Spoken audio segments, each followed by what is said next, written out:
Hace poco terminé de leer un libro que sinceramente cambió la forma en que entiendo el dinero.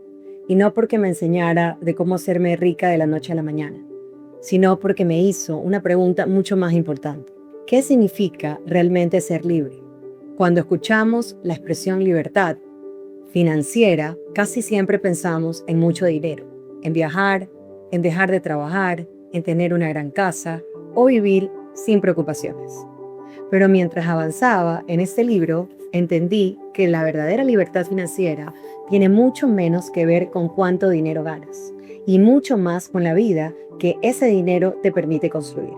Hoy no quiero resumirte este libro, quiero conversar contigo sobre las ideas que más me hicieron reflexionar, las que comparto, las que cuestioné y las que creo que todos deberíamos de preguntarnos alguna vez. Porque hablar de dinero no debería de ser un tema incómodo. El dinero no cambia quién eres, simplemente amplifica lo que ya eres. Una de las primeras ideas del libro me pareció muy poderosa.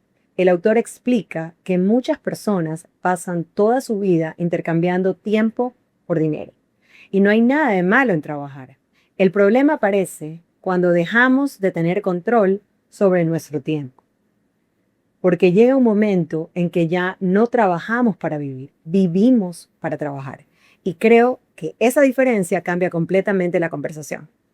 ¿Cuántas personas tienen un buen sueldo pero nunca tienen tiempo para sus hijos? ¿Cuántas tienen éxito profesional pero viven agotadas? ¿Cuántas pasan años persiguiendo dinero sin preguntarse para qué lo quieren realmente? Creo que el verdadero lujo no siempre es tener más dinero. A veces el verdadero lujo es poder decidir cómo quieres vivir tu tiempo. Ahí cuando entendí que quizás la riqueza no comienza en la cuenta bancaria, comienza en la libertad de elegir. El autor dice, muchas personas no tienen problemas de ingreso, tienen un problema de hábitos. Y esa diferencia me pareció muy interesante, porque solemos pensar que ganar más dinero resolverá todos nuestros problemas. Pero la realidad, si no aprendemos a administrar lo que tenemos hoy, probablemente tampoco sabremos administrar más cuando llegue. Y aquí hice mi primera pausa, porque la libertad financiera no comienza cuando ganas millones. Comienza cuando aprendes a tomar buenas decisiones con lo que ya tienes. Otra reflexión que me gustó mucho es que el libro habla de diferencias entre gastar e invertir. Gastar es comprar algo que pierde valor con el tiempo. Invertir es poner tu dinero en algo que puede ayudarte a crecer. Y no hablo solamente de inversiones financieras, también podemos invertir en educación, en nuestra salud, en desarrollos de nuevas habilidades, en experiencias que nos hacen crecer. Creo que esas son inversiones que muchas veces generan el mayor retorno. Hay otra frase que subrayé mientras lo leía. No trabajes solo por el dinero, haz que el dinero también trabaje para ti. Al principio parece una frase muy sencilla, pero cambia completamente la perspectiva, porque nos obliga a preguntarnos, ¿estoy construyendo algo que depende únicamente de mi tiempo? ¿O creando activos que pueden seguir creciendo incluso cuando yo no estoy trabajando? Y creo que esa es una de la conversación que todos deberíamos de tener, especialmente quienes emprendemos, porque el objetivo no debería de ser trabajar más. El objetivo debería de ser construir una vida donde nuestro esfuerzo tenga continuidad. Otro tema que me pareció muy importante es el consumo. Vivimos en una sociedad que constantemente nos dice que necesitamos más ropa, más tecnología, más cosas, y muchas veces terminamos comprando para impresionar a personas que ni siquiera forman parte de nuestra vida. Aquí también hice una pausa, porque creo que muchas decisiones financieras nacen de una necesidad emocional. Compramos para sentirnos exitosos, para sentirnos aceptados o para llenar vacíos que el dinero nunca podrá llenar.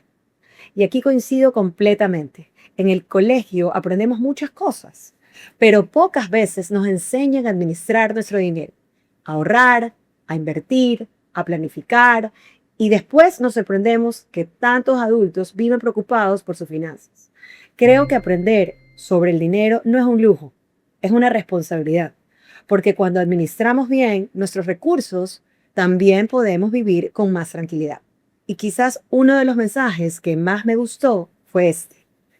La verdadera riqueza no consiste en tener más que todo, consiste en necesitar menos para vivir en paz. Esa frase me hizo pensar muchísimo, porque al final la libertad financiera no se trata solamente de acumular dinero. Se trata de construir una vida donde el dinero sea una herramienta, nunca el propósito. Pero hubo una reflexión del libro que fue la que más me dejó pensando. El autor planteó que la libertad financiera no consiste en dejar de trabajar, consiste en tener libertad de elegir.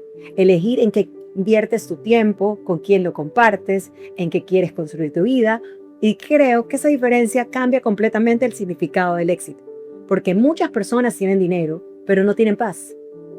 Tienen ingreso, pero no tienen tiempo. Tienen bienes, pero viven con miedo. Entonces me hice una pregunta: ¿de qué sirve tener una vida llena de cosas si no tienes tiempo para disfrutarla? Creo que muchas veces confundimos riqueza con abundancia y no siempre son lo mismo. Para mí, la verdadera abundancia también significa poder compartir una comida en familia sin estar pendiente del teléfono, tener tiempo para nuestros hijos, poder descansar sin sentir culpa y vivir con la tranquilidad de que el dinero está al servicio de nuestra vida y no al revés. Como creyente, hay algo que no puedo dejar fuera de esta conversación. Creo que el dinero no es bueno ni malo, es una herramienta y como toda herramienta depende de cómo la utilicemos. La Biblia dice que el amor al dinero es la raíz de muchos males, no el dinero en sí. Por eso creo que la libertad financiera también implica aprender a administrar con sabiduría lo que Dios pone en nuestras manos.